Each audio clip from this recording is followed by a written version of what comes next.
Bonsoir, chers amis, membres de la communauté Apprendre les mathématiques. Alors aujourd'hui, nous sommes là dans le cadre de l'apprentissage des vecteurs et points du plan. Et ça, c'est un cours de la seconde C.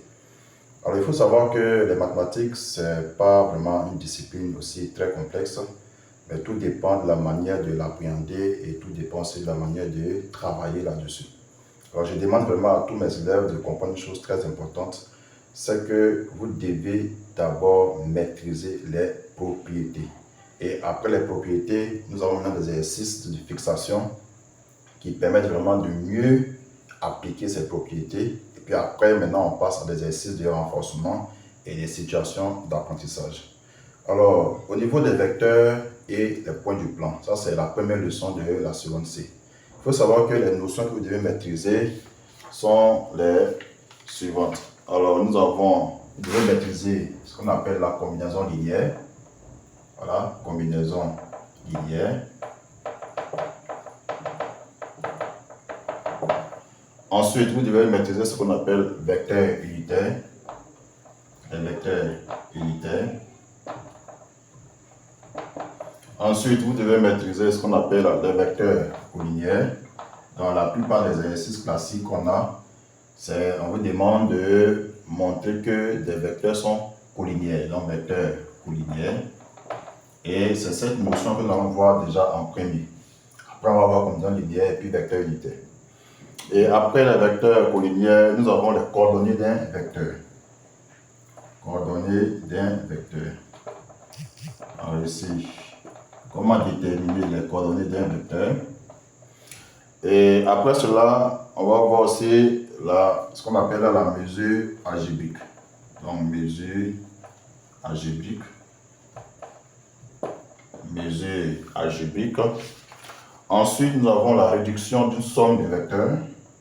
Donc, réduction d'une somme de vecteurs. Réduction d'une somme de vecteurs. Et ça, c'est très important. On a d'une somme de vecteurs. Et comment aussi construire des vecteurs? Donc, c'est construction de vecteurs. Construction de vecteurs. Voilà, comment construire des vecteurs. Après, il y aura le calcul des normes. Donc, calcul des normes. Ensuite, calcul des déterminants. Calcul des déterminants. Et puis enfin, équation d'une droite. Voilà, ici en dernier lieu, équation d'une droite. Donc si vous maîtrisez ces points-là, alors si vous maîtrisez ces points, je pense qu'au niveau des vecteurs et points du plan, il n'y aura pas de problème. Voilà. Et ce qui est important aussi à souligner, c'est que toutes les notions qu'on va voir ici s'appuient sur les notions que vous avez déjà vues au premier cycle, en 4e et en 3e, et même avant ça. Donc, il s'agit réellement de ne pas de revenir. C'est-à-dire que n'ayez pas honte, mais n'ayez pas peur. Si vous ne comprenez pas une notion qu'on a déjà vue dans le premier cycle, de retourner dans vos anciens cahiers afin que réellement vous puissiez avoir une bonne base afin de venir mieux l'appliquer au niveau des vecteurs et points du plan. Alors, on va passer directement à la notion du vecteur collinéaire. Alors, comment montrer que des vecteurs sont collinéaires? Bon, je ne reviendrai pas sur la notion des vecteurs parce que je suppose qu'un élève de seconde C déjà c'est ce qu'on appelle un vecteur. Voilà, parce qu'un vecteur est caractérisé par sa direction, son sens et puis sa longueur. Voilà. Donc, voici les trois caractéristiques qu'on a au niveau des vecteurs. On a la direction d'un vecteur, le sens d'un vecteur et puis la longueur. Ça, on ne va pas revenir là-dessus. Mais ce qui m'intéresse ici, c'est comment montrer que deux vecteurs sont collinéaires. Alors, pour montrer que deux vecteurs sont collinéaires, il y a deux possibilités, deux grandes possibilités. Alors, la première possibilité, on peut montrer que deux vecteurs sont collinéaires. Alors, si je prends deux vecteurs, le vecteur U et le vecteur V, ces deux vecteurs, alors on peut montrer que ces deux vecteurs sont collinéaires. Bon, déjà, la notion de collinéarité, vous devez le savoir. ici, deux vecteurs sont collinéaires lorsqu'ils ont la même direction. Voilà, vous devez savoir ça. Deux vecteurs collinéaires, c'est que les deux vecteurs ont la même direction. Je ne parle pas du sens, mais je parle de la direction. Maintenant, comment montrer que deux vecteurs sont collinéaires? Alors, la première possibilité, on peut montrer la collinéarité de deux vecteurs avec des égalités vectorielles. Donc ici, je mets égalité vectorielle. Égalité vectorielle. Alors, on peut montrer que deux vecteurs sont collinéaires avec des égalités vectorielles. Alors, la première égalité que nous avons vue, ça va? C'est-à-dire qu'ici, il suffit de montrer qu'il existe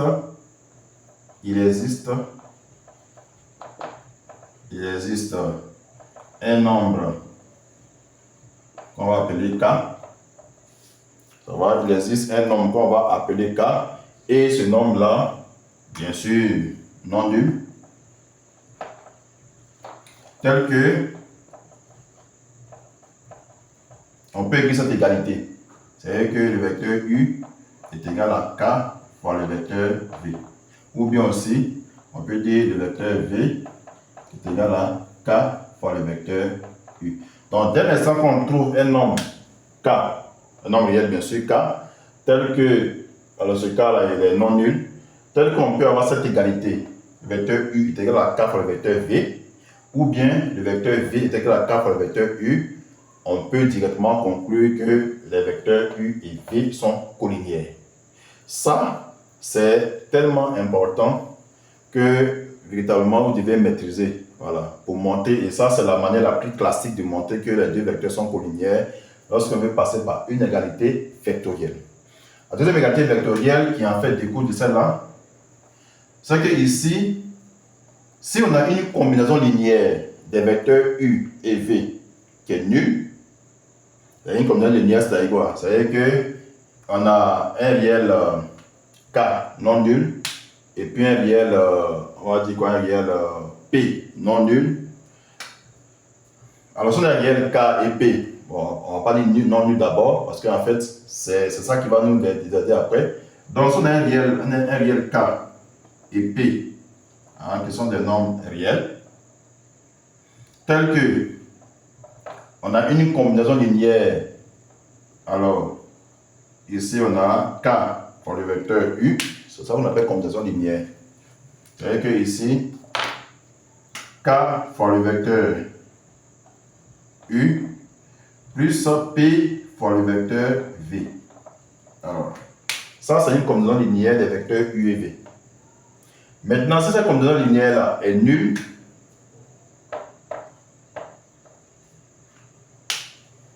donc si on a K et P, tel que pour que le vecteur K, U plus le vecteur PV soit nul, on a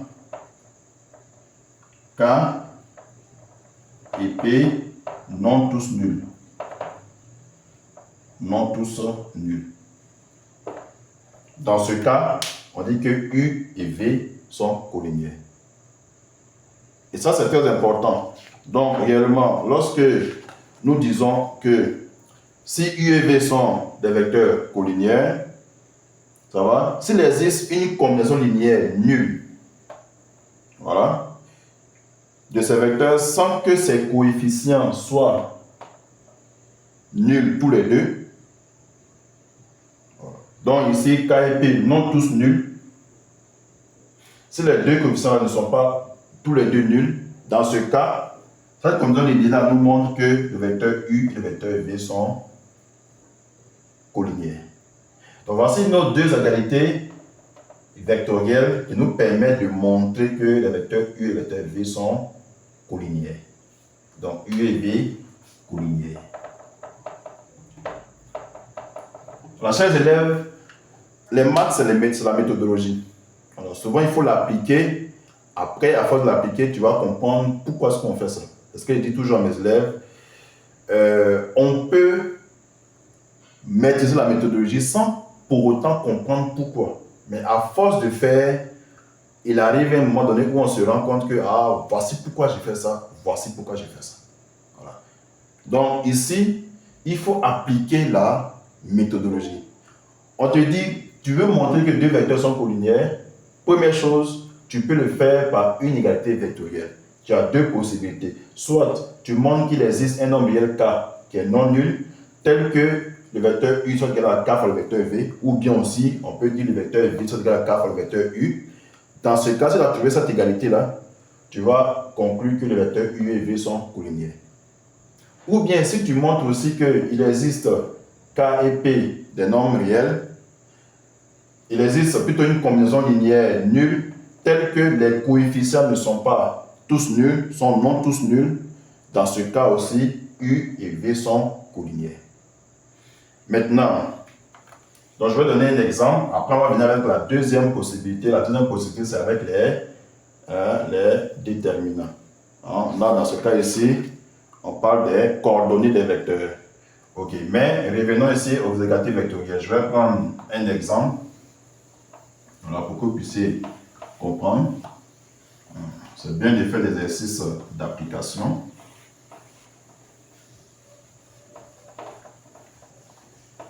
Alors ici, on considère un triangle ABC et deux points D et E. Donc ici, soit ABC, un triangle.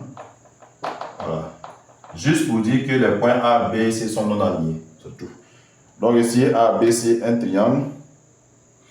Et deux points D et E. D et E. Deux points tels que le vecteur AD égale à 3 fois le vecteur AB. Donc ici, le vecteur AD égale à 3 fois le vecteur AB. Et puis le vecteur DE égale à 3 fois le vecteur DC.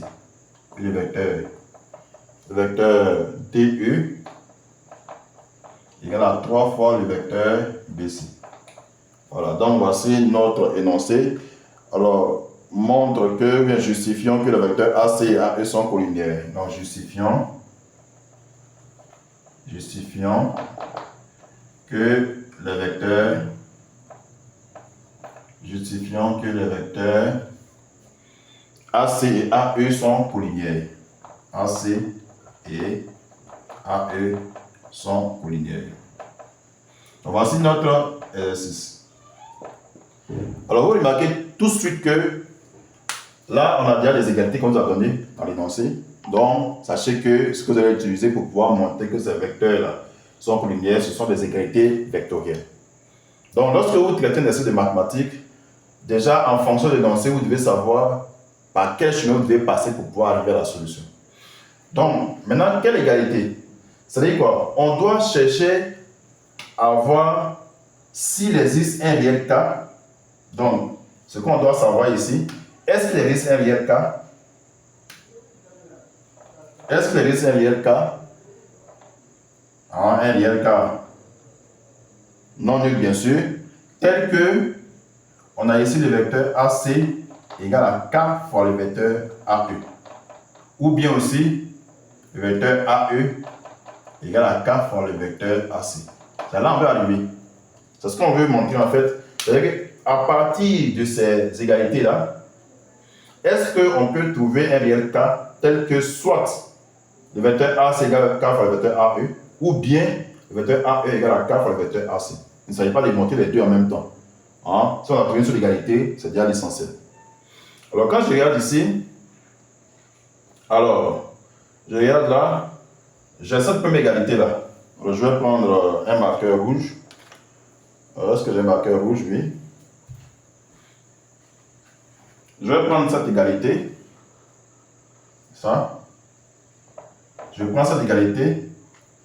Alors, si je prends cette égalité, regardez. On a ici le vecteur AD. On a 3 fois le vecteur AB. Alors, qu'est-ce que moi je cherche? Je cherche à avoir soit AC ou bien AE. Alors, regardez ici. Je peux introduire, et c'est ça qui est intéressant avec la relation de chasse. Alors ici, je peux introduire un point. Parce que ici, quand je regarde, soit tu peux introduire le point E dans cette relation, soit tu peux introduire le point C. Parce que moi, je vais avoir AC ou bien AE. Ça va? Mais regardez, si j'introduis le point E ici, J'aurai quoi? J'aurai ici le vecteur AD. Le vecteur AD ici égal à quoi? J'ai introduit le point E ici. Ça va me faire ici le vecteur, ça fait le vecteur AE plus le vecteur ED. Regardez, ça devient intéressant. Le vecteur AD ici égale le vecteur AE plus le vecteur ED. Bon, je pourrais mettre C, mais si je mets C, ce n'est pas pertinent parce que j'aurai le vecteur AC plus le vecteur CD. Bon, ici, il n'y a pas de vecteur CD. Alors que ici, lorsque je mets le point E, je trouve autrement le vecteur ED. Et ici, ça, le vecteur DE. Donc, vous voyez qu'il y a déjà un lien entre les deux. Vous voyez? Donc, regardez ici. Je vais remplacer dans cette relation-là AD, le vecteur AD par ça, par cette somme-là. Ça veut dire quoi ici? Ça veut dire que au lieu de mettre le vecteur AD, je vais plutôt mettre ici le vecteur AE plus le vecteur ED.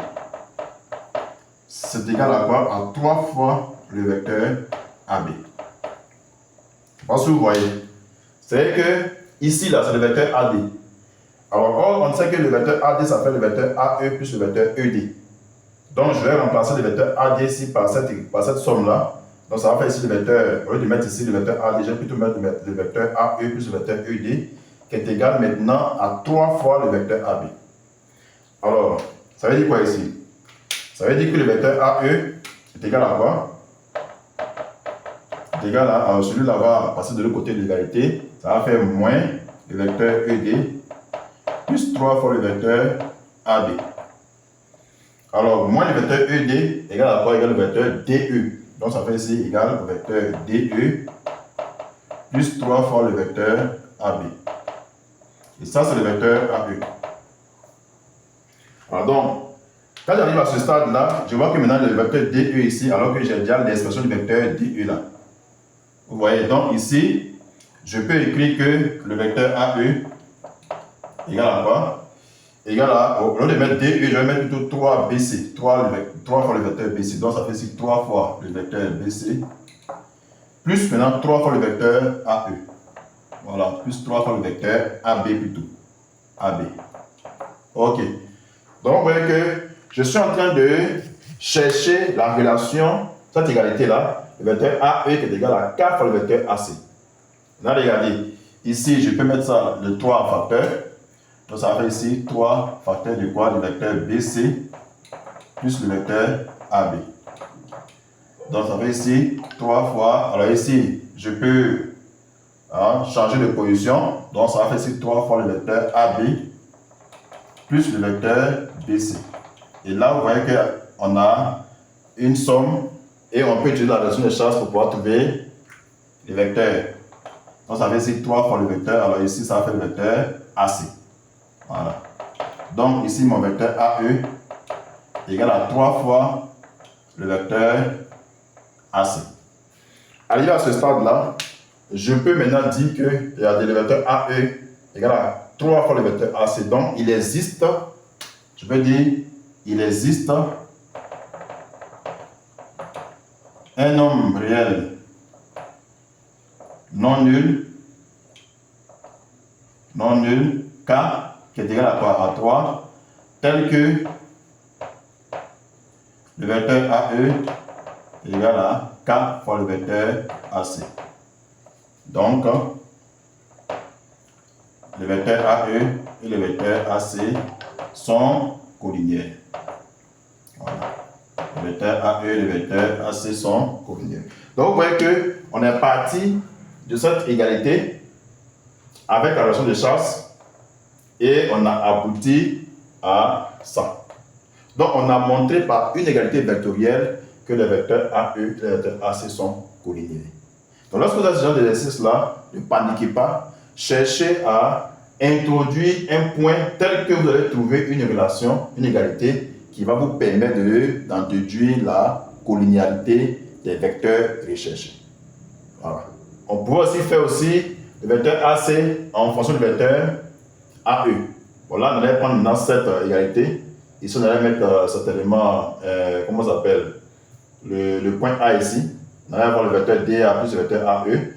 Le vecteur DA et le vecteur AB, il y a un lien. Donc, vous voyez que on va revenir à ça pour trouver toujours une égalité entre les vecteurs AE et les vecteurs AC, ou bien les vecteurs AC et les vecteurs AE, pour dire que ces deux vecteurs sont collinéaires. Donc ça, c'est la première manière de montrer que deux vecteurs sont collinéaires. La deuxième manière de montrer que deux vecteurs sont collinéaires, on peut passer aussi par leurs coordonnées. Alors, si vous passez par leurs coordonnées, vous pouvez montrer que deux vecteurs sont collinéaires.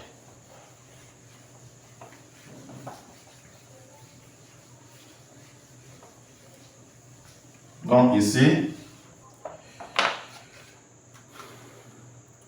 alors ici, il faut déterminer les coordonnées de chaque vecteur. Donc déjà la première chose, avec les coordonnées des vecteurs, on peut montrer que les vecteurs sont collinéaires.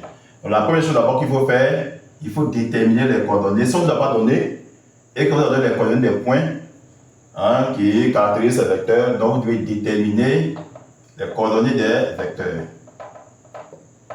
La première chose, vous devez déterminer les coordonnées des vecteurs. Voilà, les coordonnées des vecteurs. Maintenant, si on vous a donné les coordonnées des vecteurs, bon, tant mieux, vous n'avez pas à faire cette étape. La deuxième chose, vous devez maintenant calculer le déterminant relativement à la base, parce qu'il y a toujours une base qu'on vous donne lorsque on donne des coordonnées, c'est qu'il y a toujours une base, parce que les coordonnées, c'est par rapport à une base bien précise. Donc ici, il faut calculer le déterminant. Donc ici, calculer les déterminants des deux vecteurs, bien sûr. Donc le déterminant.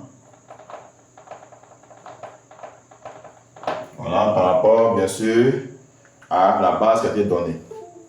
Donc ici, si le déterminant, alors nous on va prendre peut-être le vecteur U et le vecteur V. Donc si le déterminant, c'est comme ça on note, det, vous dites déterminant des vecteurs U et V égale à 0, parce que le déterminant c'est un nombre réel. S'il est égal à 0, alors les vecteurs U et V sont collinéaires. Alors les vecteurs U et V sont collinéaires. Voilà.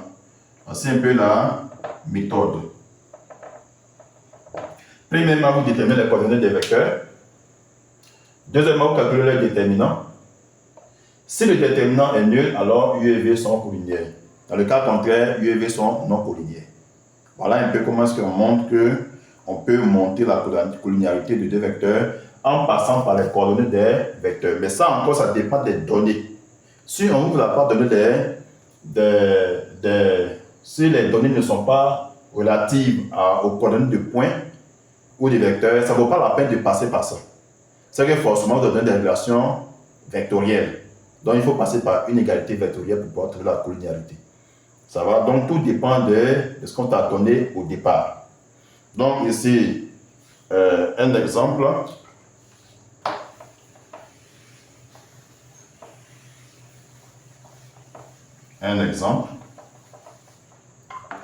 Alors, le plan est mis d'un repère orthonormé OIJ. Donc, on a un repère orthonormé OIJ. Donc, quand on donne un repère comme ça, c'est qu'on va pas de coordonnées. Donc, on considère les points A de coordonnées. Donc, le point A de coordonnées 1, 2. Le point B de coordonnées 3, moins 1. Le point C de coordonnées moins 3, 8. Le point C de coordonnées moins 3, 8. Voilà. On vient de montrer que les vecteurs A, B, A, C sont collinéaires. Donc ici, montrons, mais justifions, montrons que les vecteurs A, B et AC sont collinéaires. A, B et AC sont collinéaires. Voilà, on veut montrer que ces deux vecteurs-là sont collinéaires. Alors, comment je vais faire? Comme on l'a dit tout à l'heure, la méthodologie, il s'agit d'abord de déterminer les coordonnées des vecteurs. Ici, on a les vecteurs AB et les vecteurs AC. Il faut qu'on détermine les coordonnées des vecteurs AB et AC. Alors, comment on fait pour déterminer les coordonnées des vecteurs? Ça, c'est un... Alors, ici, je sais que le vecteur AB a pour coordonnées ici Alors, x de B moins x de A.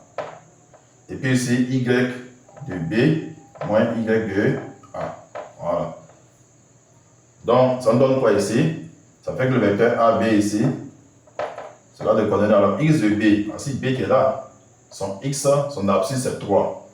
On va ici 3 moins x de A. Ici, l'abscisse de A c'est 1, donc moins 1 ici. Puis maintenant, y de B, son ordonnée c'est moins 1. Moins y de A, son ordonnée c'est 2. Voilà.